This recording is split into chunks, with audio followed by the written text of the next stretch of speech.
lights our way. Oh, He gives us hope for each new day. Oh, when the world feels dark and lonely, His love illuminates. He's the one I trust and I will follow Him. He is the light that breaks through the darkness. Follow His lead and light it up, light it up. Jesus will guide us through every dark time. Follow His lead and light it up the world.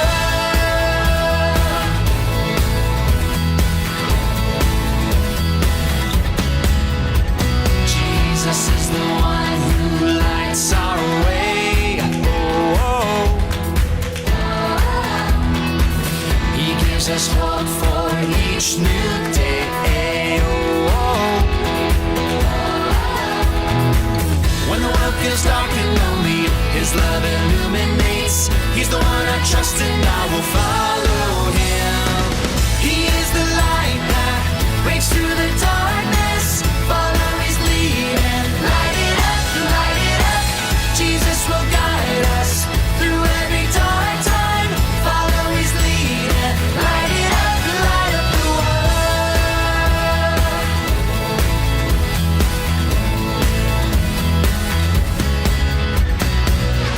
I'm gonna follow Jesus wherever He will lead me. I'm gonna follow Jesus all the way. I'm gonna follow Jesus wherever He will lead me. I'm gonna follow Jesus all the way. He is the light that breaks through the darkness. Follow His lead and light it up, light it up. Jesus will guide us through every dark time. Follow His lead and light it up the world.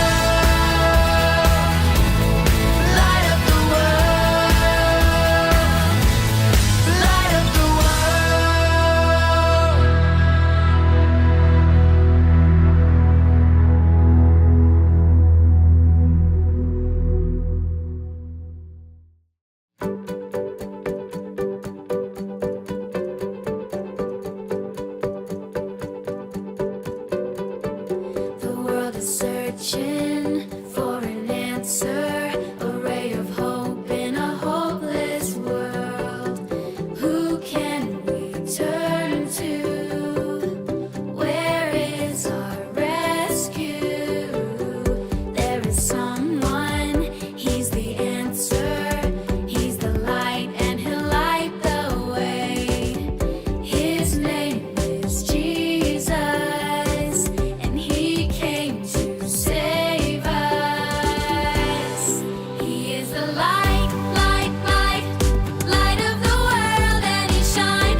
welcome to Storyland. Oh, oops.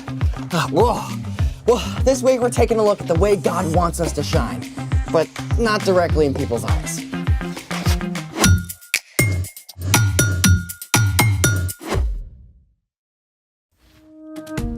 Hey, I'm Carter. And I'm Zeke. And this month, we're talking about how trusting and following Jesus changes the way we treat others. So we can live bright. Not that kind of bright. I was exploring in our attic at home. There's no good light up there. Find anything? Oh, indeed I did. I excavated this piece of ancient technology. Oh. It plays music. How? Does it have a Wi-Fi connection? You have to feed it one of these. Oh, right, CDs. Can we play one? Nope, the batteries are corroded, but I discovered something fun. Here, see how it catches the light? Yeah, rainbow colors. Here. You hold this. Okay. Lights, please. Oh, look at that. Very cool. The CD is just like a prism. Uh-huh. When white light hits a CD, the fine circular lines on its surface diffract the light, which is separated into all the colors of the rainbow.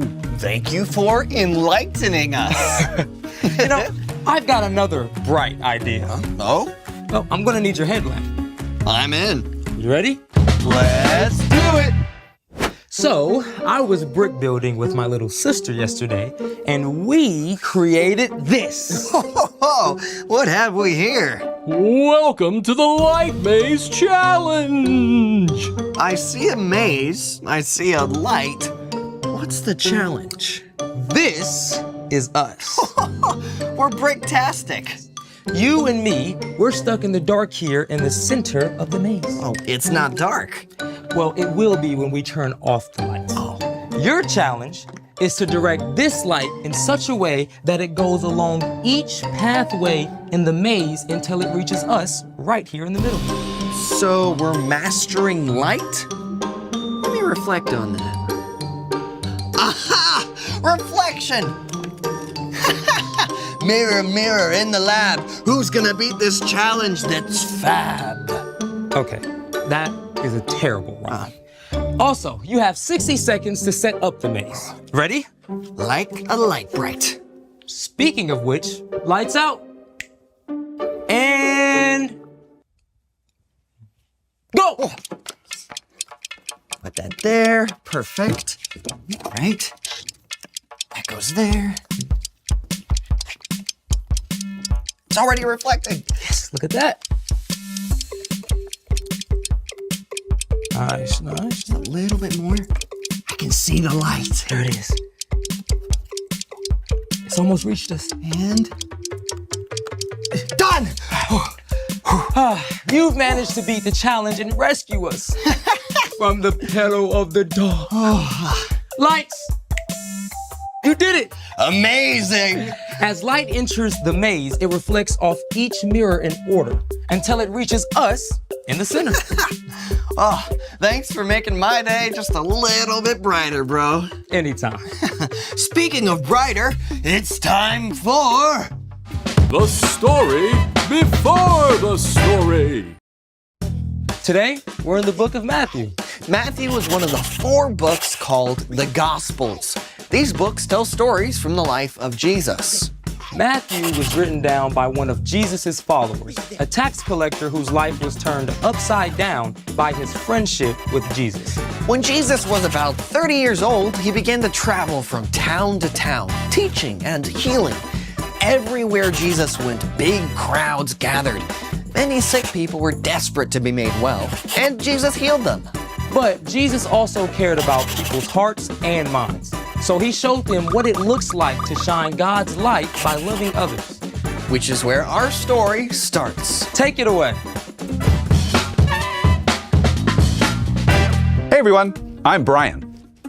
As Jesus began to travel from town to town, teaching and healing, great crowds gathered. And one day, Jesus sat down on a mountainside to share with his followers what it truly looks like to live for God. The truth that Jesus taught there has come to be known as the Sermon on the Mount. And today we're going to take a look at something Jesus said about us. You are the light of the world. Yeah, you, me, everybody who follows Jesus. We are the light of the world. Yeah, it's a powerful picture. But the light Jesus was talking about doesn't require batteries. See, Jesus later told his followers that he is the light of the world. Jesus is the source of all light, just like the sun. And we don't have our own light. But just like the moon reflects the light from the sun, we can reflect the light of Jesus to the world around us. Jesus had more to say about how we can be light. A town built on a hill can't be hidden. Now, we don't know if Jesus was referring to a specific hill, but from where he sat, it's likely he could see a fortress on one of the highest mountains in the land. In fact, cities and towns were often built on high ground at that time, where they could be seen by all the surrounding area. Now, fire up your imagination for a moment and picture this. You've been traveling all day, and you're hungry and exhausted. What's more, it's getting dark, and you can barely see the road ahead. You desperately need a safe place to spend the night, and at last, you look up, and there, in the distance, you see a town, high on a hilltop, glowing with light. It changes everything. Now you know exactly where to go and how to get there. There is a lot of darkness in our world right now. But together, those of us who follow Jesus can be like that town on a hill. When we look for the needs of those around us and choose to help, we shine the light of Jesus for everyone to see. Jesus finished with another word picture. Also, people do not light a lamp and put it under a bowl. Instead, they put it on its stand. Then it gives light to everyone in the house. In the same way, let your light shine so others can see it. Then they will see the good things you do, and they will bring glory to your Father who is in heaven. Every day we each have the opportunity to be light, like a lamp. And as we all know, it's not helpful to cover up a lamp. So not helpful. Here's how you fit in. God has given you love, forgiveness, joy, and a unique set of gifts. And if you don't share those things, it's like sticking a cover over your light. But when you do choose to share what God has given you, then you reflect the light of Jesus. Maybe your mom is having a super stressful day, and you might take a few minutes to help her out. That small act of kindness can remind your mom that God is always with her, even during a hard day. Or maybe there's a kid in your class who's been really quiet lately. You can offer a word of encouragement and be willing to listen, or even just sit with them. That kind of light can remind someone that they are valuable and deeply loved by God. When you choose to share what God has given you and love like Jesus, you shine light everywhere you go. The end. Gotta be real. Some days I feel more like a burnt out bulb than a bright light. I mean, I don't know if I want everyone looking at me. Oh, that's okay. I mean, being a light doesn't have to mean lots of pressure to be perfect. So, What's our part in the story? Well, because Jesus is the light of the world, our job is simply to follow in his steps and reflect his light by showing compassion to the people around us. Compassion is caring enough to do something about someone else's needs. So, I guess the first step is really just paying attention. That's right. You can ask God to open your eyes to the needs of the people in your life. And meeting those needs may be very simple. Like giving up a few minutes of your recess to help a friend find their lost water bottle. Or taking some of the cookies you and your mom baked to the lonely neighbor next door. What about a smile? Oh, for sure. I mean, if a friend is bored or bummed out, sometimes sharing a simple smile is enough to change their mood. It all comes back to keeping your eyes open. And loving like Jesus. You've definitely got it. Boop. See you next time. So, here's the thing. You can shine God's light. And you can do it in amazing ways. You know, I bet we can make this even more epic. I got more bricks. Oh, Oh, yeah. Thanks for joining us in the Story Lab. See you next time. Okay, you think we should like make a roof? Oh, yeah, absolutely. Yeah. Okay. Okay. Use this. I'll put that on Like the corner there. there. Yeah.